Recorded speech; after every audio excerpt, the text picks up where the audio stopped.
അസ്സലാമു അലൈക്കും. വളരെയധികം സന്തോഷമുണ്ടാക്കുന്ന പ്രധാനപ്പെട്ട 2 കാര്യങ്ങളെക്കുറിച്ചാണ് എനിക്ക് പറയാനുള്ളത്. ഒന്നാമത്തേത്, ഇന്ത്യ രാജ്യത്തെ എല്ലാ ജനങ്ങൾക്കും അഭിമാനിക്കാവുന്ന വളരെയധികം സന്തോഷകരമായ ഒരു കാര്യം. കഴിഞ്ഞ ദിവസത്തെ ചാമ്പ്യൻസ് ട്രോഫി മത്സരത്തിൽ നമ്മുടെ ഇന്ത്യ രാജ്യം വിജയിച്ചു എന്നുള്ള വളരെയധികം സന്തോഷകരമായ ഒരു വാർത്തയാണത്. നമ്മുടെ രാജ്യത്തിലെ എല്ലാ ജനങ്ങൾക്കും അഭിമാനിക്കാവുന്ന ഒരു നിമിഷമാണത്. All the very best team India. രണ്ടാമത്തേത്, നമ്മുടെ ആരിഫ് ഹുസൈനെ കുറിച്ചുള്ള കാര്യമാണ്. അവനെ ആരിഫ് ഹുസൈൻ എന്ന് പറയുന്നതിനേക്കാളും നല്ലത് ഹാർപ്പിക് ഹുസൈൻ എന്ന് വിളിക്കുന്നതാണ്. കാരണം അതാണ് കുറച്ചുകൂടി പറയാനും കേൾക്കാനും നല്ല സുഖമുള്ളത്. മാത്രമല്ല അവന് തന്നെ ഇട്ട പേര് ഹാർപ്പിക് ഹുസൈൻ എന്നാണ്. പിന്നെ അവനൊരു എച്ചിൽ മുസ്ലിം കൂടിയാണ്. അതായത് സംഖ്യകളും കൃസംഖ്യകളും എന്തെങ്കിലും ഇട്ടുകൊടുത്തു കഴിഞ്ഞാൽ അതിന് നക്കി കടിച്ചിങ്ങനെ തൂങ്ങി വാലാട്ടിക്കൊണ്ട് പുറകെ പോകുന്ന അല്ല ഒന്നാം തരം എച്ചിൽ മുസ്ലിം. ഞാൻ പലപ്പോഴും ഈ ഒരു മരവാഴയ്ക്ക് അങ്ങനെ മറുപടി കൊടുക്കാറില്ല. ഈ പണ്ട് പഴമക്കാർ പറയുന്നത് പോലെ പോത്തിന്റെ ചെവിയിൽ വേദം മോദിയിട്ട് കാര്യമില്ല എന്ന് പറയുന്നത് പോലെ ഇത്തരം പോത്തുകൾക്ക്, വിവരമില്ലാത്ത ഇത്തരം പോത്തുകൾക്ക് നമ്മൾ എന്തൊക്കെ പറഞ്ഞു കൊടുത്താലും അവന്മാരുടെ തലയിൽ കയറില്ല. വീണ്ടും വീണ്ടും ഓരോ കാര്യങ്ങൾ പറഞ്ഞിങ്ങനെ ന്യായീകരിച്ചുകൊണ്ടേയിരിക്കും. അതുകൊണ്ട് തന്നെ നമ്മൾ അത്തരം വിഷയങ്ങൾക്ക് വേണ്ടി, ഇത്തരം വിഡ്ഢികൾക്ക് വേണ്ടി വിമർശിക്കാനോ അല്ലെങ്കിൽ അതിനെതിരെ മറുപടി പറയാനോ സമയം കണ്ടെത്താറില്ല. പിന്നെ ഒരു കാര്യമെന്ന് പറയുന്നത്, ഇവൻ ഒരു മനോരോഗി കൂടിയാണ്. ഒരു മാനസികമായ എന്തോ പ്രശ്നമുള്ളതായിട്ടാണ് എനിക്ക് മനസ്സിലാക്കാൻ സാധിച്ചത്. കാരണം ഇവൻ്റെ കഴിഞ്ഞ കുറേ നാളുകളായ വീഡിയോ പരിശോധിച്ച് കഴിഞ്ഞാൽ ഒരു മനോനില തെറ്റിയതുപോലെ, ഒരു സമനില തെറ്റിയെപ്പോലെ, ഒരു ഭ്രാന്തനെ പോലെയൊക്കെയാണ് ഇവൻ പലതും കാട്ടിക്കൂട്ടുന്നത്. കാരണം കയ്യിലിരുപ്പൊക്കെ അങ്ങനെയാണല്ലോ. തൻ്റെ സ്വന്തം കയ്യിലിരുപ്പ് കാരണം ഭാര്യയും മക്കളും എല്ലാം വിട്ടെറിഞ്ഞു പോയി എന്തു ചെയ്യണമെന്നറിയാതെ ഒറ്റയ്ക്കിങ്ങനെ വീട്ടിലിരുന്ന് ഭ്രാന്തു പിടിച്ച് അവസാനം എന്തു ചെയ്യണമെന്നറിയാതെ ഇങ്ങനെ വെറുതെ ഇരിക്കുന്ന മുസ്ലിമുകൾക്ക് നേരെയും ഇസ്ലാമിന് നേരെയും ഇങ്ങനെ അവഹേളനങ്ങളും പച്ചക്കള്ളങ്ങളും അഴിച്ചുവിടുക എന്നുള്ളതാണ് ഇവൻ്റെ പ്രധാന ജോലി.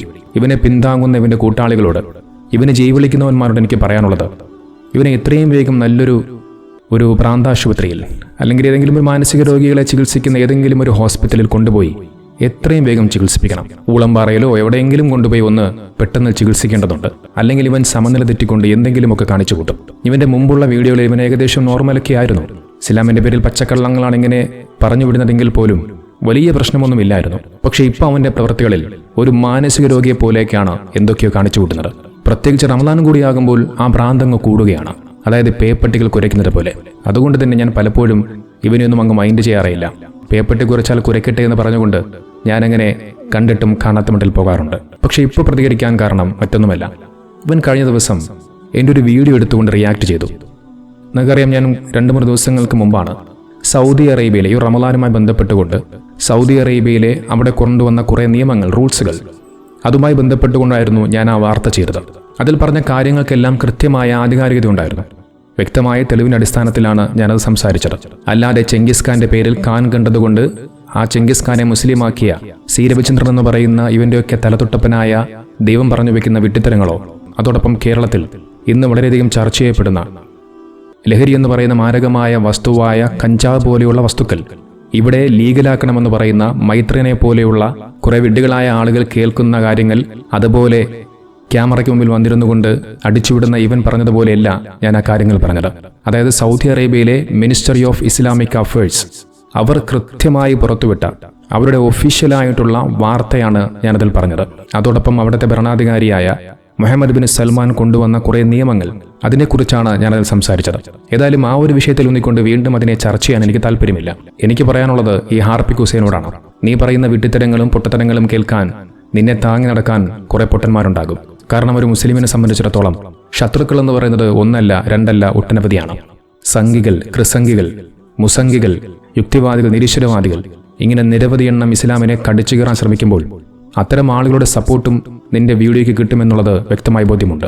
അതുകൊണ്ട് തന്നെ ഇത്തരം ആളുകൾ നിന്റെ വീഡിയോ കാണുകയും അതിലൂടെ നിനക്ക് നല്ല പൈസ കിട്ടുകയും ചെയ്യുന്നുണ്ട്. ഇവന്റെ വീട്ടിൽ അരിയാഹാരം ഉണ്ടാക്കുന്നതും ഇവന്റെ പള്ളം നിറയ്ക്കുന്നതുമെല്ലാം ഇസ്ലാമിനെ വെച്ചുകൊണ്ടാണ്. ഇസ്ലാം ഉള്ളതുകൊണ്ടാണ് സത്യം പറഞ്ഞു കഴിഞ്ഞാൽ നീയും ജീവിച്ചു പോകുന്നത്. ഇസ്ലാം മതത്തോടുള്ള കടുത്ത വിരോധം അത് തലയ്ക്ക് പിടിച്ചാണ് ഇവന് നല്ല ഭ്രാന്ത് മൂത്തുപോയത്. യുക്തിവാദിയും നിരീശ്വരവാദിയും എക്സ് മുസ്ലിം എന്നൊക്കെയാണ് പറഞ്ഞു വെക്കുന്നത്. പക്ഷെ ഇവനെ പോലെയുള്ള കുറെ പൊട്ടന്മാർ അവർ ഇസ്ലാമിനെ മാത്രമാണ് ടാർഗറ്റ് ചെയ്യുന്നത്. അത് കുറച്ചൊക്കെ ബുദ്ധിയും വിവേകമുള്ള എല്ലാവർക്കും മനസ്സിലാകും. ഇവനൊന്നും മറ്റു മതങ്ങൾ വിമർശിക്കാറില്ല. എപ്പോൾ നോക്കിയാലും ഇസ്ലാമിൽ മാത്രം കടിച്ചു തൂങ്ങിക്കൊണ്ട് പള്ള നിറയ്ക്കാൻ നോക്കുന്ന വെറും പമ്പര വിട്ടി മാത്രമാണിവൻ. നമ്മുടെ ഇന്ത്യ രാജ്യത്ത് അവരവരുടെ മതവിശ്വാസങ്ങളിൽ ആചരിക്കാനും ആ ആചാരങ്ങൾ പഠിപ്പിക്കുവാനും പ്രചരിപ്പിക്കുവാനുള്ള അവകാശം നൽകുന്നുണ്ട്. എല്ലാ മതങ്ങളിലും അങ്ങനെ തന്നെയാണ്. അപ്പം നിന്നെ പോലെയുള്ള കുറെ നിരീശ്വരവാദികൾക്കും യുക്തിവാദികൾക്കും അവർക്കും അവരുടേതായ ആശയങ്ങൾ പ്രചരിപ്പിക്കാനുള്ള അവകാശം നൽകുന്നുണ്ട്. പക്ഷേ വിമർശനങ്ങൾ അത് വിമർശനങ്ങളാകണം, അല്ലാതെ അവഹേളനങ്ങളാകരുത്. ഇവൻ നടത്തുന്നത് ഇസ്ലാമിക വിമർശനമല്ല, പകരം ഇസ്ലാമിക അവഹേളനമാണ്.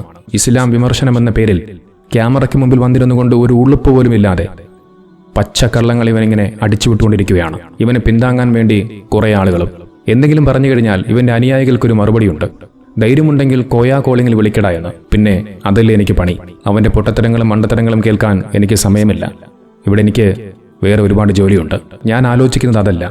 ഇവൻ നാഴികയ്ക്ക് 40 വട്ടം ഈ ചേലാകർമ്മം എന്ന കാര്യത്തെക്കുറിച്ച് പറഞ്ഞു വെക്കാറുണ്ട്.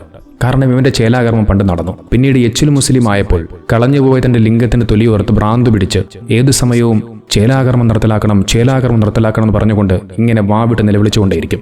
അങ്ങനെ ഇവൻ നിർത്തലാക്കാൻ വേണ്ടി ഹൈക്കോടതിയിലോട്ട് പോയി ചേലാകർമ്മം നിർത്തലാക്കണമെന്ന് ആവശ്യപ്പെട്ടുകൊണ്ടായിരുന്നു. അവസാനം കോടതി അവന്റെ മോന്തക്കിട്ടാണ് എറിഞ്ഞു കൊടുത്തത്. ഹൈക്കോടതി റദ്ദാക്കി. അവസാനം എന്തു ചെയ്യണമെന്നറിയാതെ ആശാൻ അവിടെ നിന്നും ഓടി.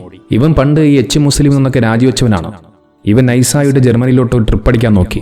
അങ്ങനെ ഓസിന് ഫ്രീ ആയിട്ടൊരു ട്രിപ്പ് അടിക്കാൻ നോക്കിയപ്പോൾ കൂടെ ഇരുന്നവന്മാർ സമ്മതിച്ചില്ല. അതിന്റെ അരിശത്തിൽ അവസാനം ഇവൻ എച്ച് മുസ്ലിം വിട്ടു. പിന്നെ വീണ്ടും ജീവിക്കാൻ നിവൃത്തിയില്ലാതായിരുന്നപ്പോൾ വീണ്ടും എച്ചിൽ മുസ്ലിമിലേക്ക് അങ്ങ് വലിഞ്ഞു കയറി വന്നു. കാരണം ഇവിടെ വന്നിരുന്നു കൊണ്ട് മുസ്ലിമുകളെ കുറിച്ച് പറഞ്ഞു കഴിഞ്ഞാൽ കൈ നല്ല കായ കിട്ടുമെന്ന് അവന് കൃത്യമായ ബോധ്യമുണ്ട്. ഇവന്റെ വിചാരം ഇവൻ എന്തോ വലിയ സംഭവമെന്നാണ്. ഒരു ചുക്കുമില്ല. ഇവനെതിരെ വിദ്വേഷ പ്രചരണത്തിന് കേസെടുത്തു.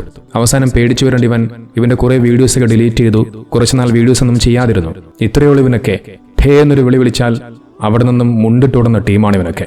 ഇവനെ പോലുള്ളവന്മാർക്കൊക്കെ സത്യത്തിൽ ഇങ്ങനെയൊക്കെ മറുപടി പറയാൻ സാധിക്കും. അള്ളാഹുവിന്റെ റസൂലിനെയും അള്ളാഹുവിനെയും ഒക്കെ കളിയാക്കുന്ന ഇത്തരം പൊട്ടന്മാർക്ക് ഇങ്ങനെയെല്ലാം അറിയാൻ പിന്നെ എങ്ങനെയാണ് മറുപടി കൊടുക്കേണ്ടത്? ഇവന് മറുപടി കൊടുക്കാൻ വേണ്ടി നല്ല ചുണകുട്ടികളായ കുറെ ആളുകളുണ്ട്. ഒന്നാമത്തേത് ട്രെൻഡ് മോജോ എന്ന് പറയുന്ന യൂട്യൂബ് ചാനൽ. അദ്ദേഹത്തെ എനിക്ക് അറിയാവുന്ന വ്യക്തിയാണ്. അവരുടെ വീഡിയോസൊക്കെ നിങ്ങളൊന്ന് കാണുകയും അവർക്ക് സപ്പോർട്ടൊക്കെ ചെയ്യുക. കാരണം ഇതുപോലെയുള്ള പൊട്ടന്മാർ ഇസ്ലാമിനെ കുറിച്ച് ഇത്തരത്തിൽ പച്ചക്കള്ളങ്ങൾ പ്രചരിപ്പിക്കുമ്പോൾ മറുപടി കൊടുക്കുന്ന ഇത്തരം ആളുകളെ നമ്മൾ സപ്പോർട്ട് ചെയ്യേണ്ടതുണ്ട്. ഇതിലേറ്റവും എനിക്ക് വലിയ തമാശയായി തോന്നിയത് 2 ദിവസങ്ങൾക്ക് മുമ്പ് നമ്മുടെ ട്രെൻഡ് മോജോ ഒരു ചാനലിൽ അദ്ദേഹം ഒരു വീഡിയോ ചെയ്തിരുന്നു. ഇവൻ ആ വീഡിയോ കണ്ടിട്ട് ഇവൻ്റെ ഒരു ഷോർട്സ് ഇട്ടിരുന്നു. പണി വരുന്നുണ്ട് എന്നൊക്കെ പറഞ്ഞുകൊണ്ട് ചുമ്മാ ഇങ്ങനെ ഭ്രാന്തനെ പോലെ എന്തൊക്കെ കാണിച്ചു കൂട്ടുന്ന ഒരു വീഡിയോ ആയിരുന്നു അത്. പക്ഷെ തൊട്ടടുത്ത ദിവസം ട്രെൻഡ് മോജോ നല്ല മനോഹരമായ ഒരു മറുപടി അതേ ഷോർട്സിലൂടെ തിരിച്ചു കൊടുത്തു. നല്ല കലക്കൻ മറുപടിയായിരുന്നു അത്. പിന്നെ അതിനെക്കുറിച്ച് അവനൊരു മിണ്ടാട്ടമില്ല. ആശാൻ തടി തപ്പി. ഇതാണ് ഞാൻ നേരത്തെ പറഞ്ഞത്. ഇത്രയുള്ള ഇവനൊക്കെ പലപ്പോഴും ഇവനെ പോലുള്ള പൊട്ടന്മാർ ടാർഗറ്റ് ചെയ്യുന്നത് ഇസ്ലാം മതത്തെ മാത്രമാണ്. അതിൽ കൃത്യമായ അജണ്ടയുണ്ട് എന്നുള്ളത് വ്യക്തമായി നമുക്കറിയാം. സംഘീയായ യുക്തിവാദ വേഷമണിഞ്ഞ കുറെ എണ്ണം ഇവന് സപ്പോർട്ടുമായി ഉണ്ട് എന്നുള്ളതാണ്. ലേശം ഒരു വിവരം പോലും ഇവനില്ല എന്നുള്ളത് വ്യക്തമാണ്. അത് ഹൈത്തമിയുമായിട്ടുള്ള സംവാദത്തിൽ നമ്മളെല്ലാവരും കണ്ടതാണ്. ഹൈത്തമി വലിച്ചു കീറി തേച്ചൊട്ടിച്ചാണ് ഇവരെ വിട്ടത്. ഹൈത്തമിയുടെ ഓരോ ചോദ്യങ്ങൾക്ക് മുമ്പിലും ഉത്തരം പറയാതെ പൊട്ടനെ പോലെ എന്തൊക്കെ കാണിച്ചു കൂട്ടിയത് നമ്മളെല്ലാവരും കണ്ടതാണ്. ഒരു വിധത്തിൽ നോക്കുമ്പോൾ ഇവനൊക്കെ ചെയ്യുന്നത് ഒരു നല്ല കാര്യം തന്നെയാണെന്ന് പറയേണ്ടി വരും. കാരണം ഇവന്മാർ ഇസ്ലാമിക വിമർശനം ചെയ്തതുകൊണ്ടാണ് പലപ്പോഴും ആളുകൾ സത്യം മനസ്സിലാക്കുന്നുണ്ട് എന്നുള്ളതാണ്. അതും കൂടി നമ്മൾ ചിന്തിക്കേണ്ടതാണ്. കാരണം ഇതുപോലെയുള്ള വിഡ്ഢികൾ ഇത്തരത്തിൽ ഇസ്ലാമിക വിമർശനം ചെയ്യുമ്പോൾ അതിലെന്തെങ്കിലും സത്യമുണ്ടാകുമോ എന്നറിയാൻ വേണ്ടി പഠിക്കുകയും പിന്നീട് ഇസ്ലാം അങ്ങനെയൊന്നുമല്ല, അത് നല്ലൊരു മതമാണെന്ന് തിരിച്ചറിയാൻ ആളുകൾക്ക് സഹായിക്കുന്നുണ്ട് എന്നുള്ളത് ചിന്തിക്കാതെ പോകരുത്. അതിനാൽ തന്നെ ഇവന്മാർ ചെയ്യുന്ന ജോലിയൊക്കെ കുറേയധികം നല്ലൊരു കാര്യമാണെന്ന് പറയേണ്ടി വരും. എൻ്റെ വീഡിയോകൾക്ക് താഴെ എത്രയെത്ര ഹൈന്ദവ സഹോദരങ്ങളാണ് വന്ന് കമന്റ് ഇടുന്നത്. ഹൈന്ദവ സഹോദരങ്ങൾ മാത്രമല്ല, ക്രൈസ്തവ സഹോദരങ്ങളും കമന്റ് ചെയ്യാറുണ്ട്. അവരുടെ മനസ്സിലൊന്നും വർഗീയതയും വിദ്വേഷവും ഇല്ലാത്തത് കൊണ്ടാണ് ഇത്തരത്തിൽ അവർക്ക് ചെയ്യാൻ സാധിക്കുന്നത്. എത്രയോ ആളുകൾ എനിക്ക് ഇസ്ലാം പഠിക്കണമെന്ന് പറഞ്ഞുകൊണ്ട് കമന്റ് ഇടുന്നവരുണ്ട്. അതുകൊണ്ട് വിഡ്ഢി, എനിക്ക് നിന്നോട് പറയാനുള്ളത്, ദയവ് ചെയ്ത് നീ ഇസ്ലാമിക വിമർശനം നിർത്തരുത്. തുറന്നുകൊണ്ടേയിരിക്കണം. നിന്നെപ്പോലുള്ള മാനസിക രോഗികൾക്ക് മറുപടി തരാൻ എന്നെപ്പോലെ ഒരുപാട് ആളുകളുണ്ട്. ജീവനുള്ള കാലത്തോളം നിന്നെപ്പോലുള്ള മാനസിക രോഗികൾക്ക് ഞാൻ മറുപടി തന്നുകൊണ്ടേയിരിക്കും. നീ പോയി ആദ്യം ചെന്ന് നിന്റെ സുന്നത്ത് പോയ സ്ഥലമില്ലേ, അവിടെ പോയി തൊലി വെക്കണോ, ഇനി അത് മൊത്തത്തിലങ്ങ് മുറിച്ചു മാറ്റണോ, അങ്ങനെ എന്തെങ്കിലുമൊക്കെ ആലോചിക്കാൻ നോക്ക്.